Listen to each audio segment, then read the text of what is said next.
దేశంలో బంగారానికి ఎంతో ప్రాధాన్యం ఉంది. తరతరాలుగా ఇది మన హోదాగా చిరునామాగా నిలుస్తుంది.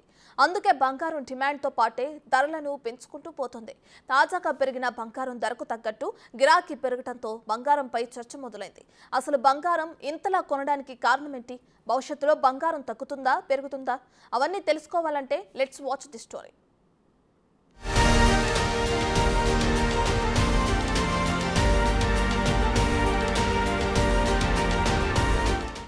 బంగారం ధరలు పెరిగినా కొనుగోళ్లు ఏమాత్రం తగ్గలేదు. మార్చితో ముగిసిన త్రైమాసికంలో దేశవ్యాప్తంగా పసిడి గిరాకీ వార్షిక ప్రాతిపదికన 8% పెరిగి 136.6 టన్నులకు చేరింది. బలమైన ఆర్థిక పరిస్థితులే అందుకు కారణమని వరల్డ్ గోల్డ్ కౌన్సిల్ తెలిపింది. ఇక ఆర్బీఐ సైతం పెద్ద ఎత్తున బంగారం కొనుగోలు చేయటం కూడా డిమాండ్ పుంజుకోవటానికి దోహదం చేసింది.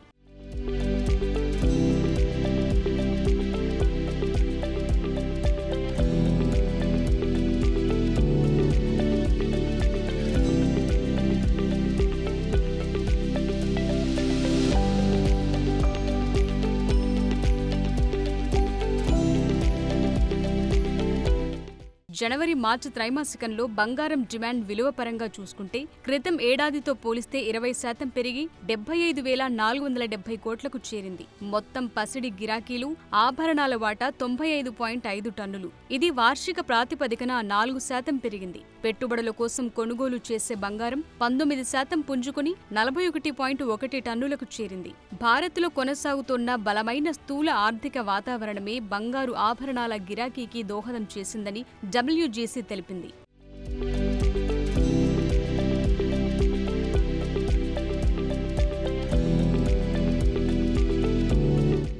మరోవైపు పెట్టుబడులు పెరగటం, సెంట్రల్ బ్యాంకుల నుంచి నిరంతరాయంగా కొనుగోళ్లు జరుగుతుండటం, ఆసియా దేశాల నుంచి డిమాండ్ బాగా ఉండడంతో బంగారం ధర రికార్డ్ స్థాయిలో పెరిగింది. ఈ ఏడాది తొలి త్రైమాసికంలో బంగారం ధరల సగటు 1 ఔన్సుకి $2,070గా ఉంది. గతేడాది తొలి త్రైమాసికంతో పోల్చితే ఈ ఏడాది తొలి త్రైమాసికానికి 5% అధికంగా రేట్ నమోదైంది. అలాగే గతేడాది మొత్తం సగటుతో పోల్చితే ఈ ఏడాది 10% పెరిగింది. ఇక సెంట్రల్ బ్యాంకులు బంగారం కొనుగోళ్లను అధిక స్థాయిలో చేయటంతో ఈ త్రైమాసికంలో అంతర్జాతీయంగా హోల్డింగ్లు 290 టన్నులకు చేరాయి.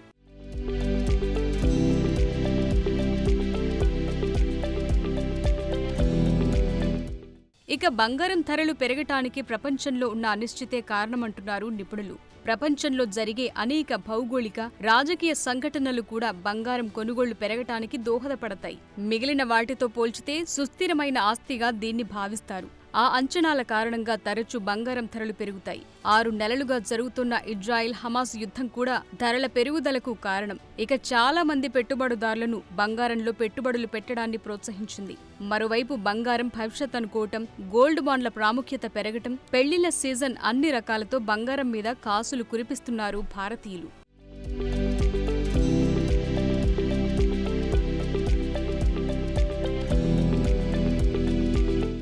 ఈ ఏడాది మొదటి నుంచి బంగారం తగ్గుదల అంతంత మాత్రంగానే ఉంటే పెరుగుదల మాత్రం కొనుగోలుదారులకు చుక్కలు చూపిస్తోంది. ప్రస్తుతం 22 క్యారెట్ల 10 గ్రాముల బంగారం ధర 66,540 వరకు ఉండగా 24 క్యారెట్ల 10 గ్రాముల బంగారం ధర 72,590 రూపాయలకు చేరింది.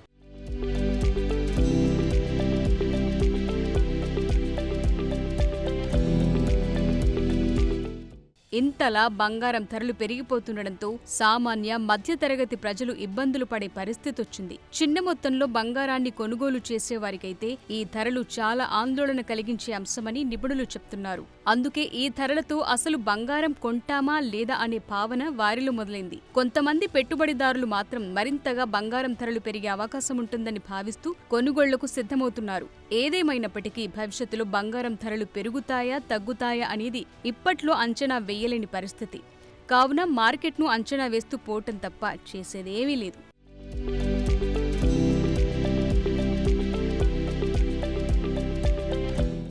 పసిడి ధరలు నిత్యం పెరుగుతూనే ఉంటాయి. దానికి కళ్ళెం వేయటం అనేది జరగని పని. పసిడి పరుగులు పెట్టినంతగా ఏ వస్తువు పరుగులు తీయవు. బంగారానికున్న డిమాండ్ అలాంటిది. పసిడి అంటేనే పడి చచ్చిపోయే ప్రజలు ఉన్నంత వరకు పరిస్థితి ఇలానే ఉంటుంది. కొందరు స్టేటస్ సింబల్ గా చూస్తుంటే మరికొందరు శుభసూచకంగా భావిస్తూ పసిడిని కొనుగోలు చేయటం మన సంప్రదాయంగా వస్తుండటంతో బంగారం ధరలు ఎప్పటికప్పుడు పెరుగుతూనే ఉంటాయి. అయినా కొనుగోలుదారులు మాత్రం వెనుకంజ వేయరు. కారణం ఎప్పటికైనా పసిడి మీద పెట్టిన ప్రతి రూపాయి నష్టం వాటిల్లదనే ఒకే ఒక ధీమా. అందుకే పసిడిని ఎంత ధర పెట్టైనా కొనుగోలు చేస్తుంటారు. అదే ఇప్పుడు ధరలు పెరగటానికి అసలు కారణమైంది. డిమాండ్కు తగినంతగా బంగారం లేకపోవటం, దిగుమతులు తగ్గటంతోనే పసిడి ధరలు పైకి చూస్తున్నాయని మార్కెట్ నిపుణులు కూడా చెప్తున్నారు. ఇక పెళ్లిళ్ల సీజన్ ముగిస్తే ధరలు తగ్గుతాయని భావించిన వారికి కూడా ఇది చేదు వార్త లాంటిదే. ఎందుకంటే ధరలు ఇంకా పెరగటమే తప్ప తగ్గే అవకాశం లేదని మార్కెట్ నిపుణులు చెప్తున్నారు.